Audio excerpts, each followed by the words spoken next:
Okay students, तो अब हम बात करेंगे जो हमने सेल्स के पार्ट पढ़े हैं, 3 पार्ट्स जो हैं कि स्ट्रक्चरल ऑर्गेनाइजेशन है सेल का। तो उसका जो बेसिक फर्स्ट जो था वो था हमारा प्लाज्मा मेम्ब्रेन। तो प्लाज्मा मेम्ब्रेन को अगर हम डिस्कस करते हैं तो ये सबसे आउटर मोस्ट कवरिंग होती है, मतलब जितनी भी जो भी हमारी सेल है सबसे बाहर की जो लेयर होगी वो हमारी प्लाज्मा मेम्ब्रेन होगी।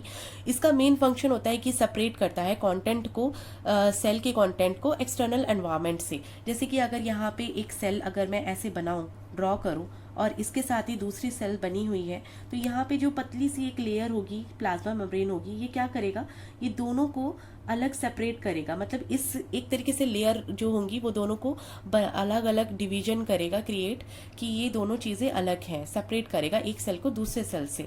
तो ये सेपरेट करती है और एक्सटर्नल एनवायरनमेंट से भी ये सेल को सेपरेट करती है। और ये क्या करेगी, एंट्री और एग्जिट भी डिसाइड करती है, अलाउ करती है एंट्री भी और एग्जिट भी। मतलब यहाँ से कुछ सब्सटेंस आ भी सकते हैं और कुछ सब्सटेंस यहाँ से दूसरी सेल में जा भी सकते हैं। मतलब ये एक तरीके से एंट्री और एग्जिट भी करती हैं।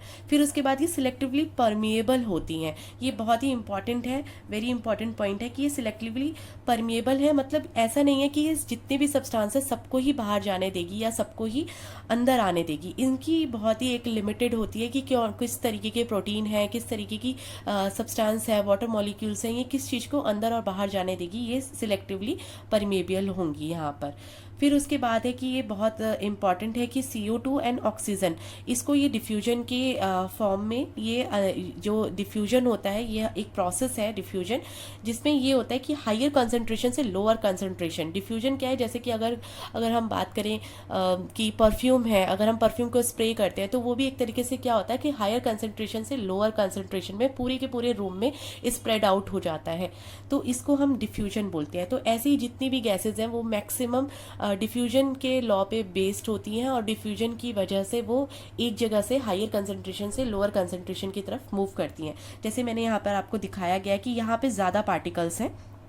एक तरीके से कोई भी गैस अगर मैंने मान ली, चाहे ये कार्बन डाइऑक्साइड हो या ऑक्सीजन हो, तो हमारे जो अंदर बॉडी में रेस्पिरेशन होता है, और तो वो बेसिकली इसी चीज़ पे बेस्ड है, एटमॉस्फेरिक प्रेशर और डिफ्यूजन पर, कि जहाँ पर ज़्यादा कंसंट्रेशन होगी तो ये लोअर कंसंट्रेशन की तरफ मूव करेगा। तो ये हम आगे डिटेल रेस्पिरेशन चैप्टर में भी इसको डिटेल में पढ़ेंगे। तो यहाँ पे आप इसको इस तरीके से समझ लीजिए कि डिफ्यूजन प्रोसेस जो होता है बेसिकली हायर कॉन्सेंट्रेशन से लोअर कंसंट्रेशन की तरफ गैसेस जो होती है वो मूव होती है, और वो भी प्लाज्मा मेम्ब्रेन के थ्रू ही होती हैं। फिर उसके बाद ये मैंने आपको यहाँ पर आपको समझा दिया। फिर उसके बाद वाटर मूवमेंट आता है। वाटर गैसेस का तो हो गया डिफ्यूजन, तो वाटर मूवमेंट जो होता है वो आपका ऑस्मोसिस के थ्रू होता है। तो ये दोनों बहुत ही ज़्यादा कंफ्यूजिंग है, बट हमको यहाँ पे कंफ्यूज नहीं होना है डिफ्यूजन में और ऑस्मोसिस में। डिफ्यूजन बेसिकली होगा गैसियस एक्सचेंज के लिए, और जो आपका वाटर मूवमेंट होगा, जो सेल्स में जो पानी जो होगा, वाटर की मॉलिक्यूल्स जो होंगे जो एक जगह से दूसरी जगह, एक सेल से दूसरी सेल्स में जाएंगे, वो आपके ऑस्मोसिस के थ्रू जाएंगे। ठीक है, इसको मैं अभी आपको आगे बहुत अच्छे से एक्सप्लेन करने वाली हूँ। इसमें क्या होता है कि जो ऑस्मोसिस में क्या होता है कि सीधे सीधे पैसेज ऑफ वाटर होगा। जहाँ पे भी ऑस्मोसिस आएगा हम यहाँ पे डिस्कस करेंगे कि वो किसका मूवमेंट है, वाटर का मूवमेंट है। और इसमें भी यही फॉर्मूला अप्लाई होता है कि हायर वाटर कॉन्सेंट्रेशन से लोअर वाटर कॉन्सेंट्रेशन की तरफ, और ये तब तक चलता रहेगा जब तक कि एक इक्विलिब्रियम नहीं आ जाता। जैसे कि अगर मैं आपको एग्जाम्पल दूँ कि अगर यहाँ पर एक टंकी है और अगर यहाँ पे एक पानी, अगर एक टैप लगा दिया मैंने, और यहाँ पे मैंने एक और 2 टंकियों को आपको कनेक्ट कर दिया, मैंने 2 टंकी को, और यहाँ पे पानी का लेवल जो है वो ज़्यादा है, तो ये क्या होगा, ये पानी जब तक यहाँ से ही इधर से मूव हो जाएगा इजीली, और ये यहाँ पर कब तक मूव होगा, जब तक कि ये दोनों का लेवल जो होगा वो इक्वल ना हो जाए। तो इसी तरीके से हम समझ सकते हैं कि जो पानी भी होता है वो क्या होता है, हाई वाटर कंसंट्रेशन से लो वाटर कंसंट्रेशन की तरफ मूव करता है। तो सेल में भी यही बेसिक रूल अप्लाई होता है, और इसके भी बहुत सारे एडवांटेज हैं।